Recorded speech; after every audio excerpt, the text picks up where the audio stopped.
اللہ علیہ وسلم نے فرمایا اللہ کریم نے بندے کو مخلوق کو پیدا کرنے سے پہلے جو تحریر سب سے پہلے لکھی تھی نا، اللہ نے اپنے پاس جو جملے سب سے پہلے لکھے تھے بندے بنانے سے بھی پہلے، وہ فکر یہ تھے کہ ان رحمتی سبقت اعلی غضبی، رب کریم نے لکھا تھا بے شک میری رحمت زیادہ ہے، میرا غضب زیادہ نہیں ہے۔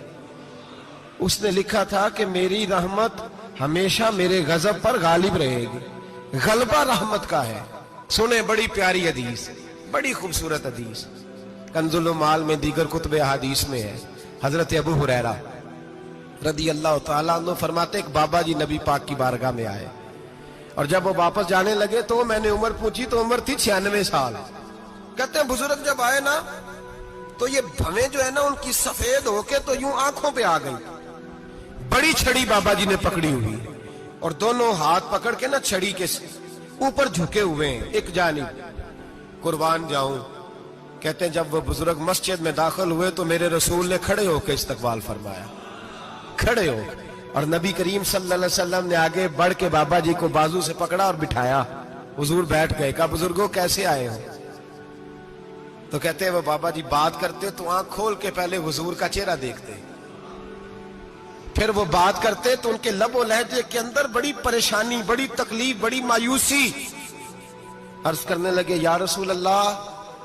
حضور زندگی ساری گناہوں میں بیت گئی ہے، حضور غلطیاں ہی غلطیاں، یاد ماضی عذاب ہے، یا رب چھین لے مجھ سے حافظہ میرا۔ اے اللہ کے رسول بڑی لمبی فہرست ہے، پاپ ہی پاپ ہے، کالے سیاہ دفتر ہے۔ یا رسول اللہ صلی اللہ علیہ وسلم جب پلٹ کے دیکھتا ہوں حضور مجھے نیکی دکھائی نہیں دیتی۔ حضور اس عمر میں آپ کا ایک صحابی ملا ہے، اس نے بات سمجھائی ہے تو تھوڑا خیال آیا ہے، لیکن یا رسول اللہ صلی اللہ علیہ وسلم اب میرا وجود بیکار ہو گیا ہے، حضور بوڑھا ہو گیا ہوں۔ 3 باتیں کہیں بزرگوں نے اور نرالی کہیں، کہنے لگے یا رسول اللہ صلی اللہ علیہ وسلم، حضور اب تو میری کمر بھی سیدھی نہیں ہوتی کہ میں نماز ہی صحیح ادا کر سکوں، بوڑھا ہو گیا ہوں۔ یا رسول اللہ صلی اللہ علیہ وسلم اب میرے اندر طاقت نہیں کہ میں محنت مزدوری کر کے صدقے اور خیرات دے سکوں۔ یا رسول اللہ صلی اللہ علیہ وسلم اب میں تلوار لے کے جہاد بھی نہیں کر سکتا، حضور نہ میں لمبی نمازیں پڑھ سکتا ہوں، آقا نہ میں صدقات و خیرات دے سکتا ہوں، محبوبہ نہ میں دین کے لیے کوئی جہاد کر سکتا ہوں، بیکار وجود ہے، بیکار۔ بیکار وجود کو تو گھر والے برداشت نہیں کرتے، بچے دعا کرتے ہیں یا اللہ ابا جی کو پردہ دے دے، اماں کو پردہ دے دے، بیکار ہو گیا ہوں اور آج آیا ہوں تو مجھ بیکار کو میرا رب قبول کر لے گا؟ آج کلمہ پڑھوں تو بیکار ہوں، کسی کام کا نہیں، نہ نماز نہ صدقات نہ جہاد، قبول کر لے گا؟ حضرت ابو ہریرہ فرماتے ہیں جیسے برسات میں بارش کی جھڑی لگتی ہے، یوں مصطفیٰ کی آنکھوں سے جھڑی لگ گئی، حضور کھل کے روئے، کھل کے۔ اور میرے حبیب پاک نے فرمایا بزرگوں بڑے مجاہد ہیں، دین کے لیے جہاد کرنے والے بڑے ہیں، رب کریم کو آپ کی تلوار کی اتنی حاجت نہیں، اور فرمایا اس کے خزانے کوئی خالی تو نہیں کہ آپ ہی گویا صدقہ دیں گے تو بھرے جائیں گے، اور فرمایا پھر رب کریم کی شان میں اضافہ نہیں کرتی عبادتیں، وہ تو بندے کو نفع دیتی ہیں۔ میں بزرگوں نہ آپ جہاد کریں نہ آپ صدقات دیں، لا لمبی نمازیں پڑھیں، آپ صدق دل سے آ جائیں، اللہ کے رسول کا وعدہ ہے رب آپ کو بغیر حساب کتاب جنت عطا فرما دے گا۔ آنا تو شرط ہے کہ نہیں؟ آئیں تو صحیح، نہ پہنچے تو صحیح، آ گئے، اس کو نہیں عادت صدقات و خیرات کی، جہاد کی، تبلیغ، آئے تو صحیح نا۔ ان العبد اذا عرفا ثم تاب تاب اللہ علیہ، میرے حبیب نے فرمایا بندہ جب رو کے کہتا ہے نا یا اللہ غلطی ہو گئی معاف کر دے، فرمایا میرا مالک اسے فوراً ہی معاف فرما دیتا ہے۔ تو آ تو صحیح، تو آتا ہی نہیں، تو آ ہی نہیں رہا، تو گھر میں بیٹھا ہوا ہے، تو سویا ہوا ہے، تو دکانداری کر رہا ہے، تو پیسے گن رہا ہے، تو آیا ہی نہیں، آ تو صحیح۔ بلکہ میرے نبی پاک فرماتے ہیں جب اللہ پاک کا بھاگا ہوا غلام آتا ہے پھر تو اللہ زیادہ راضی ہوتا ہے، پھر تو اللہ زیادہ راضی ہوتا ہے، زیادہ راضی ہوتا ہے، تو آ تو صحیح، پہنچ تو صحیح۔ بلکہ صوفیاء تو اور بات کرتے ہیں، وہ کہتے ہیں تو کبھی بھول کے بھی رب رب کرے تو اللہ تو اسے بھی قبول کر لیتا ہے، بھول کے۔ ملا رومی کہتے ہیں بنی اسرائیل کا بندہ ہے،